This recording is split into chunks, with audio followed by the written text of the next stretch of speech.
destination. I stopped saying I've got to wait for good things to happen to me, and I said I'm gonna grind. I'm going to fight. I'm going to work. I'm going to press toward. I'm going to learn. I'm going to do everything in my power every single day. I'm going to do everything in my power to become a victor and not a victim. What is going on, guys? It's Patrick back here again with another fitness video. And in today's video, we're going to be covering the topic of a bulking diet versus a cutting diet. So I just want to say before we start, I don't know if you watched my last video, you would notice that I'm in a different part of my house right now. So I'm trying a backdrop with just a blank wall other than where I was before with the picture. And where I am, the lighting is a bit different. So let me know in the comments if you prefer this backdrop or you want me to go back to the other place with a different backdrop. So I'm just trying things out right now. So let me know what you guys prefer.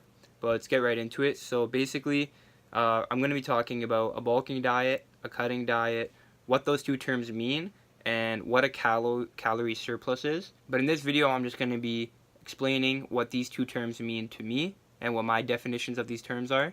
So you might have your own definition, or other people you follow might have their own definition, but I'm just going to say, personally, this is what I categorize these things as. So a bulk to me is obviously eating in a calorie surplus, which is you're eating more calories than your body needs to function. So with a bulk, you will be gaining weight. And what I categorize a bulk as is you eat everything and anything that you want. So whatever has the most calories, whatever you need to do to get the most calories in to gain the most weight as possible. When you're bulking, you're not counting your calories. Other people might say you are, but for me, when I say bulk, I'm thinking you're not counting calories, you're eating as much as you can. Normally a bulk is you just start and you're not aiming for a goal weight, you're just trying to do as much as you can, put on as much muscle and size as you can. And also, you're of course above your maintenance calories, and so that will make you gain weight. And depending on how far above your maintenance calories you are, is how quickly you're going to be gaining weight. So I'm going to talk about the pros and the cons of a bulk. So when you're in a bulk, the good things are you have very fast recovery time. So you're consuming so many calories and most likely a lot of protein, fats, and carbs. So that will give you very good recovery time and will allow you to just go ham in the gym as much as you can and not really feel like soreness at all, or really just being able to hit everything pretty frequently, which will obviously contribute to you putting on muscle. Another thing when you're in the gym, what you will notice if you're in a bulk is you will increase in size and you will increase in your strength. So with all this caloric surplus, you will be heavier, which will leave you stronger on all the compound lifts and everything in general. So when you're on a bulk, you'll notice that weights are feeling lighter and you'll be able to hit more PRs and stuff like that.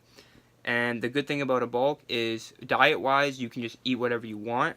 So there's no discipline there. You can go out, you can have fast food, you can eat out with your friends. You don't have to worry about preparing like strict and counting all your macros and everything like that. And also, another plus to a bulk is normally you'll be filling out your clothing. So everything will look nice and tight and you'll look like you're pretty fit in all your clothing. The bad part about a bulk is once that shirt comes off, you're not looking too pleasing. It all depends on what your goals are. So if you want to be as big as possible and you want the most size, being bulked up is definitely the way to go for you. But if you want a nice like aesthetic physique and you want your abs to be shown and a lot of muscle definition, like kind of showing off what you've been working hard for, then a bulk might not be for you. Another problem with the bulk is that it's somewhat costly. And what I mean by this is the amount of food that you're going to be consuming, it adds up. Even if you're eating out fast food or if you're eating out at restaurants, that'll be costly. If you're going to a grocery store, and the pure amount of food that you'll need to purchase will obviously add up, and that's the cost of a bulk money-wise. For some people, if you're not very set on your goals, if you start a bulk, it might be hard to come back. Once you get used to eating anything you want and you like the fact of being super strong and filling out your clothes nice, it could be hard for you to come back from a bulk to go either to where you were or try to get lean again. So that's a problem. And also, if you're eating lots of fast food and just like a insurmountable amount of food, there could be health implications that come with that. So it's almost like when you're not to the point of obesity, but if you're trying to get as much calories as you can, you probably won't be making the healthiest of choices.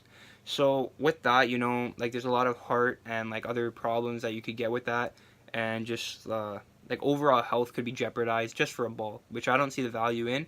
But if you're really hardcore bulking, then that could be one of the things that happens. So now I'll mention what a cutting diet is, and also just want to reiterate that these definitions that I'm listing here and what I'm stating is just my personal opinion on what these terms mean to me. So a cutting diet is you'll be eating below your maintenance calories, and what the goal of a cutting diet is to cut off as much fat as you can from your body to allow your muscle definition to really show through. So you want to cut your fat and you want to become as lean as possible. So with that, obviously you're going to need to eat below your maintenance calories, which means whatever your body needs to maintain, you have to go under. So the good and the bad things about this, I'll start off with the positive. So the good things is looks. So if you're super cut down and your goal is to be as shredded as possible and as lean as possible, you're going to be happy seeing all this muscle definition, striations in your chest, all your nice veins popping out, and your six-pack once it comes in. Another thing is you'll most likely feel good. So this depends on how far in you are at cutting. So when you first start cutting and you're looking in the mirror, you're feeling good, you got a nice, like a nice supply of protein and good quality food going in your body because you want to be on as little calories as possible, you'll be feeling good. And another positive thing is all of the good physical attributes that come with a cutting diet. So if you're playing other sports and you're super lean, that'll help you. You'll be quick, stuff like that.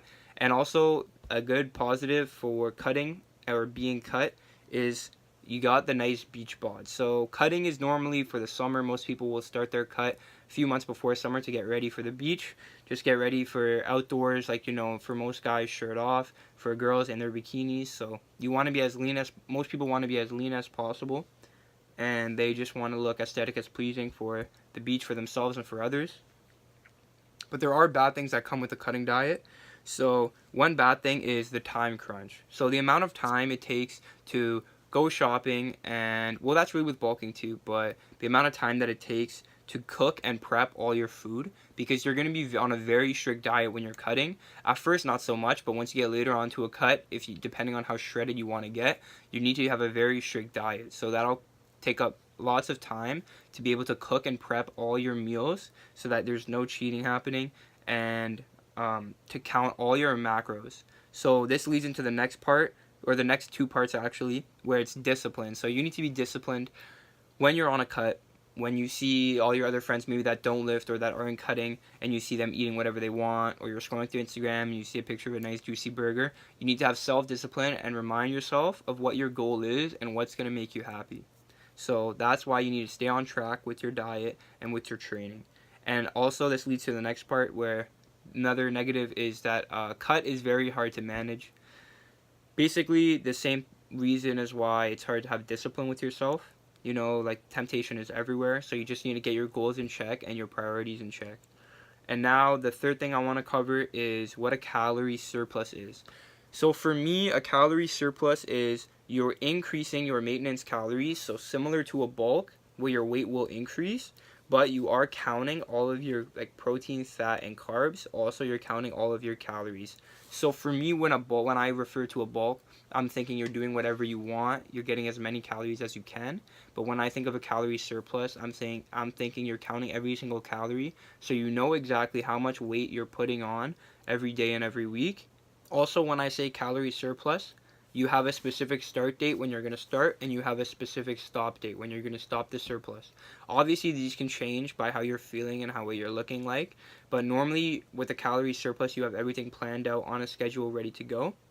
And when I say calorie surplus, I'm talking about, for the most part, I would say roughly 80 to 90% of the time, you're eating clean, nutritious food.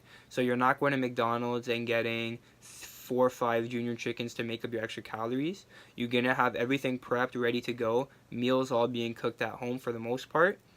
And, you're clean eating, so you're getting good, high-quality food in your body, which will allow you to gain good, clean weight and muscle mass. And also, the difference between a bulk and a calorie surplus is that when you're on a calorie surplus, you're controlled. So for me, I recently did go on a calorie surplus. I was about 150 a few months back. I'm currently 159. So my goal which is controlled obviously, was to go from 150 to 160, and I managed to get pretty close to that, which 159. And with my calorie surplus, I could see every week, and when I looked in the mirror after my workout, where the weight was going and how it was looking. So my goal was that I wanted to get to 160, but I still wanted to keep my abs, which I did because I was eating very clean food and tracking everything to the T.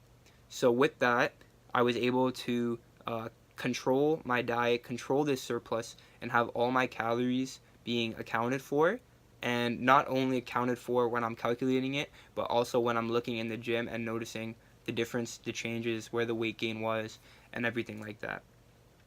So that's going to wrap it up for this video. I talked about bulk, cut, and the calorie surplus.